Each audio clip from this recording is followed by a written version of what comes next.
Hey everyone, welcome to The Explainer. Today we're diving into a fascinating, almost counterintuitive mystery that's playing out right now on the global economic stage. All over the world, as AI and automation are advancing at breakneck speeds, the primary reaction from the workforce is, well, it's fear, right? People are absolutely terrified of being replaced. But if we look at one specific region, the Nordics, we see something completely different. Over there, society is figuring out how to handle the very real threat of automation, not by fighting it, but by actually leaning right into it. Okay, let's dive into this because it is a fundamental paradox. In most countries, heavily unionized workforces are usually the first ones to put up barricades against technological disruption. They will fight tooth and nail to keep machines out of the factory or algorithms out of the office. But Nordic unions? They're actually among the most pro-technology in the entire world.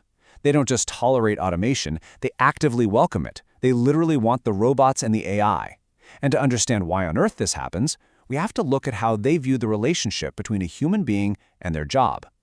Let's compare two totally different philosophies. First, you have the traditional German instinct, often called Kurzarbeit. The idea here is to freeze the worker in a protective bubble to save their specific job. When a downturn hits or technology threatens, the system tries to lock them into their existing role. But the Nordic instinct, it's basically to kick the desk away and let the job go, focusing entirely on catching the worker with a giant pillow before they hit the ground. It sounds kind of terrifying at first, doesn't it? But as you'll see, it completely changes the psychology of the workforce. Which brings us to Section 1, the Golden Triangle Explained. We're going to deconstruct what's known as Flexicurity. So, to understand how this system operates without, causing mass poverty, we look to Flexicurity. This is a Danish model coined back in the 1990s, and it's a very deliberate, calculated bargain. The state makes it exceptionally easy for employers to hire and fire people. Employment protection law is actually quite weak. But in exchange, unemployment is made highly survivable and brief through incredibly generous income support and aggressive retraining. In this system, jobs are explicitly treated as temporary arrangements, but the people, the workers, are treated as permanent. And honestly, when a layoff doesn't equal destitution, that fear of technological disruption dissolves right at its source. Now, what's really interesting about this slide is how the three corners of this golden triangle act as gears that rely entirely on one another. Step 1 is flexibility. That's the flexi part. Companies can reconfigure their workforce rapidly. Step 2 is income security. The security part. Workers get really high replacement rates for their lost wages, which turns unemployment from a total catastrophe into a mere transition. But step 3 is what actually makes the whole engine run, and that's active labor market policy. We're talking massive investment in retraining and job search support. You just can't have the first two without the third. I absolutely love this vivid metaphor because it perfectly captures the governing principle of the Nordic approach, right and duty.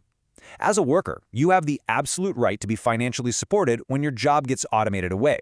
The state is going to cushion your fall for sure, but, and this is crucial, you have a strict duty to actively work toward the next job.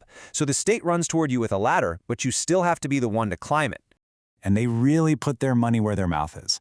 Just look at the massive disparity in these bars measuring active labor market spending as a percentage of GDP. The Nordics are spending on the order of 8 to 10 times what the United States spends. 8 to 10 times.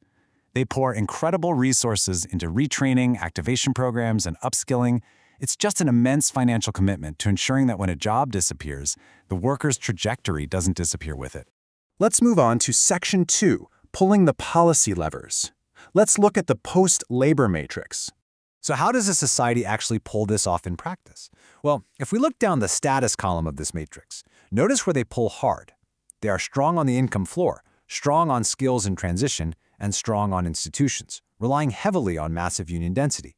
Interestingly enough, Denmark famously has absolutely no statutory minimum wage because the unions and employers just negotiate it directly. But look at the work and time lever.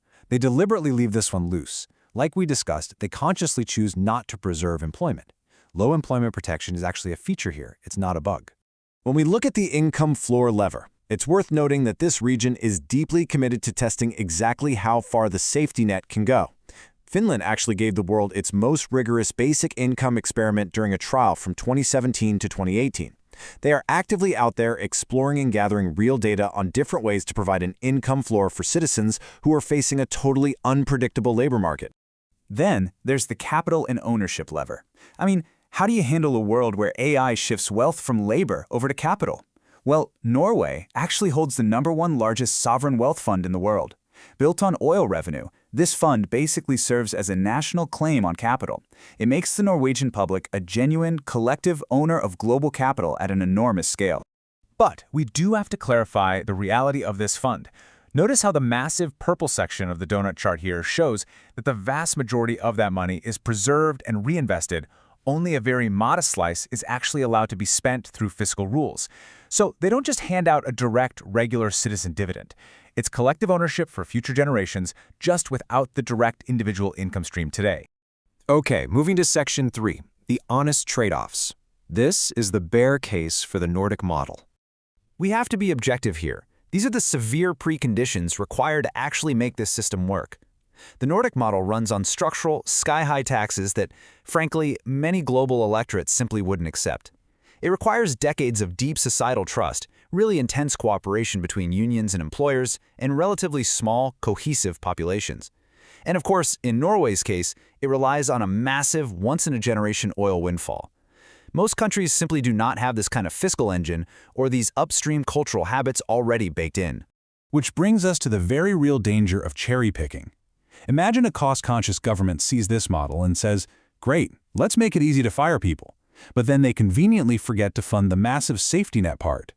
If you adopt the easy-to-fire half without the reliably-caught half, the whole bridge collapses. You don't get flexicurity, you just get severe economic precarity dressed up with a fancy Scandinavian name.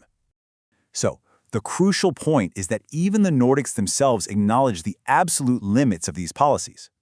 Remember Finland's famous basic income experiment we mentioned earlier? Well, while the data showed it improved well-being, Finland deliberately chose not to adopt it as actual policy. Think about that. Even the society best positioned in the world to implement universal basic income looked at the political and financial realities and declined to scale it up. There is also one glaring, completely untested structural flaw in the Nordic model when it comes to the AI era. Active labor policy assumes there is an actual new job to retrain a worker into. Flexicurity is superb at managing economic churn, but it has literally never been tested against a massive AI-driven wave where the total number of jobs might actually shrink. If new roles don't appear fast enough, even the world's absolute best retraining machine is just moving people toward a shrinking number of doors. Finally, Section 4, the global takeaway, what actually travels. Look, if the taxes and institutions are too uniquely Nordic to copy, the philosophical core absolutely is portable. Protect the worker, not the job. This is the single most valuable export on this map. Shifting the mindset from defending old positions to defending the actual people fundamentally changes how society views the future. Instead of fighting automation, you fund the human transition right through it. And this matters for all of us, no matter where we live, because resistance to technology isn't usually born out of ignorance. It's born out of entirely rational fear for one's livelihood. A society only becomes brave about change when it ensures that change is actually survivable.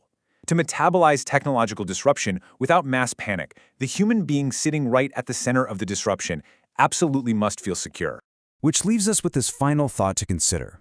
We might not be able to copy the Nordic taxes or their exact labor laws, but how can we adapt their core mindset? How can we restructure our own communities, our own companies, and our own policies to protect the worker rather than the job? If we can figure out how to make our own transitions truly survivable, we might just step into the AI era without fear.